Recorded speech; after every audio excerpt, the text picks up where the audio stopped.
Shalom. I like to give all honor, praises, and glory to Yahweh Bahashem, Yahweh Shai Bahashem, Rakak Kodash.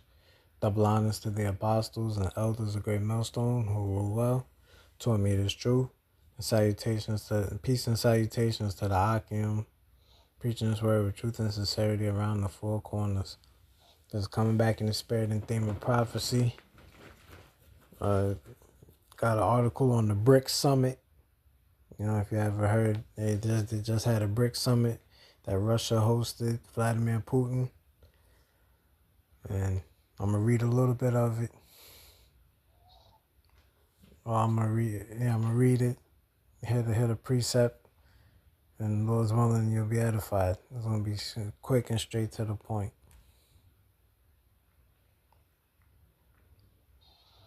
All right, this is from Reuters. It says, what happened at the BRICS summit? And you know, BRICS stands for Brazil, Russia, India, China, and South Africa.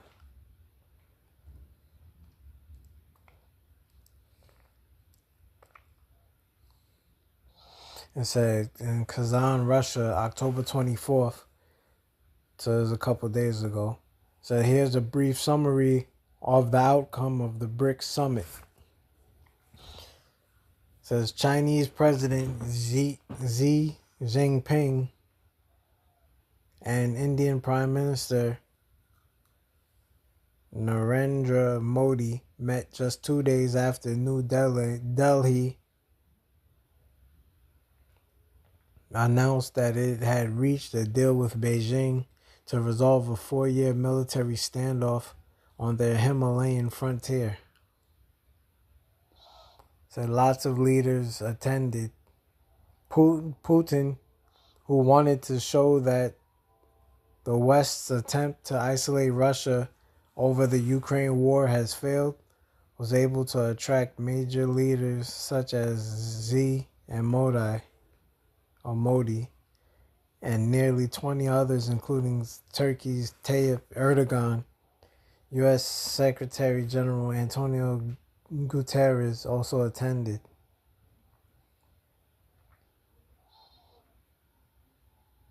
BRICS waiting list. It says Putin said more than 30 countries had expressed a desire to join the BRICS, though there was little immediate clarity on how the expansion would work. The Ukraine war. BRICS leader did raise the Ukraine war with Putin in different formats, but there was no sign that anything specific would be done to end the conflict. Then it talks about BRICS money. BRICS predicted its influence would grow and outlined common projects ranging from a grain exchange to a cross-border payments system. Then it says the Middle East. Putin told BRICS leader that the Middle East was on the brink of a full-scale war after a sharp rise in tension between Israel and Iran. Yeah, and I believe that Israel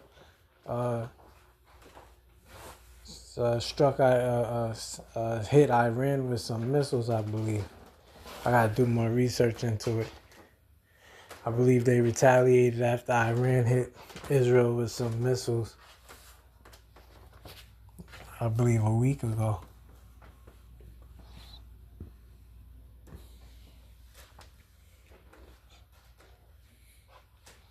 Yeah, so that's it for that.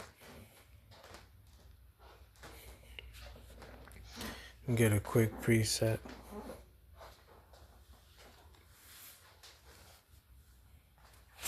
So you see the BRICS summit, they're talking about a payment system.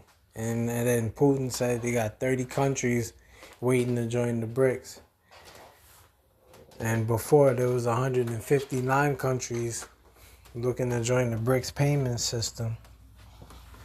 So they're trying to get America's superpower self out of there.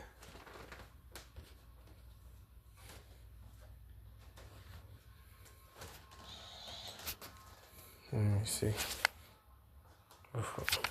Salakia. Let me switch it.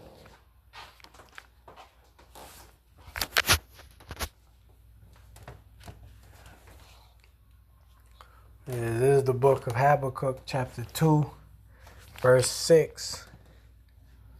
It says, "Shall not all these take up a parable against him, and a taunting proverb against him, and say, Woe to him that increaseth that which is not his. How long? And to him that ladeth himself with thick clay." And when you look up this word thick clay, just look it up real quick. You gotta look up the word thick clay because it doesn't mean what you think it means. You know, the apostles and elders taught us to look up words in the blue letter. So the water for that. And the word there is abatyat. And you see it says weight of pledges, heavy debts. So that's what thick clay means. You know, America is going to be in heavy debts. In debt to who? In debt to the private bankers. I believe they said America, when you look at the debt clock, I believe the debt clock is at 34, 35 trillion. And then they're saying that it's even more than that. It's about 260 trillion. So America's in a whole heap of debt.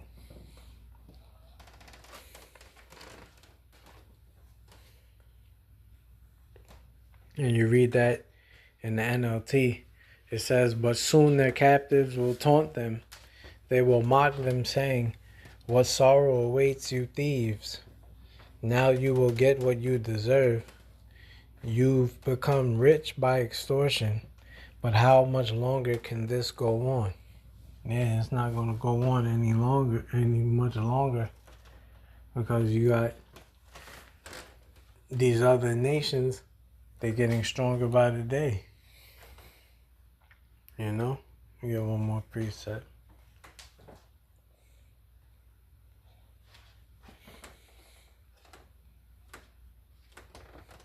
Is this what I want? Oh no.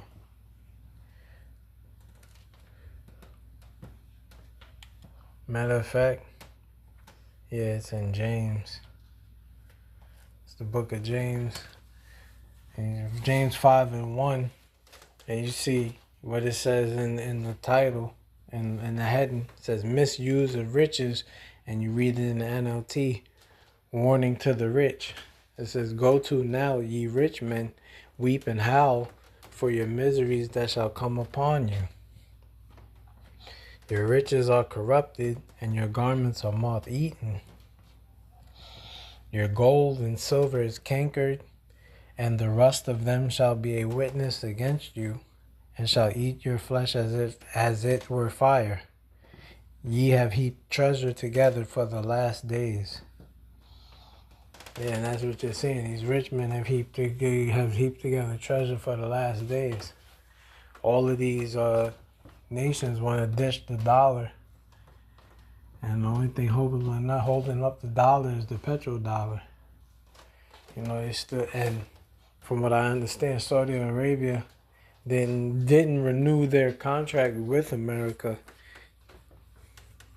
to trade in US dollars, so you expect to see hyperinflation in the upcoming months. You know, things like that you used to cost $1 are going to start costing $5 to $10. You know, things of that nature. It's going to get wild out here. Let me see. Let me read that in the NLT. "Look here, you rich people. Weep and groan with anguish because of all the terrible troubles ahead of you. Your wealth is rotting away, and your fine clothes are moth-eaten rags. Your gold and silver have become worthless. The very wealth you were counting on will eat away your flesh like fire. The treasure you have accumulated will stand as evidence against you on the day of judgment. And that's what you're seeing. The way Esau got his riches by rape, robbery, and murder. Grape robbery and murder, rather. Lying and extortion, like it said in the scripture. You know, that's going to be the evidence against him.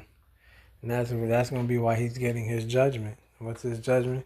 To go from riches to rags and then to serve hardcore bondage and slavery. And rightfully so. Because like it says in Jeremiah, the 49th chapter, those whose judgment wasn't to drink of the cup have assuredly drunken. And who was that? That was the children of Israel.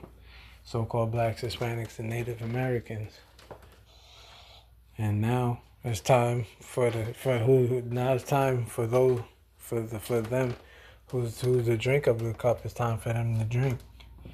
And they think they're gonna skate away unpunished. They're not gonna skate away unpunished. They're gonna surely drink of it. You know, just a quick hit. Lord's will, you was edified. Till next time, say shalom to the elect.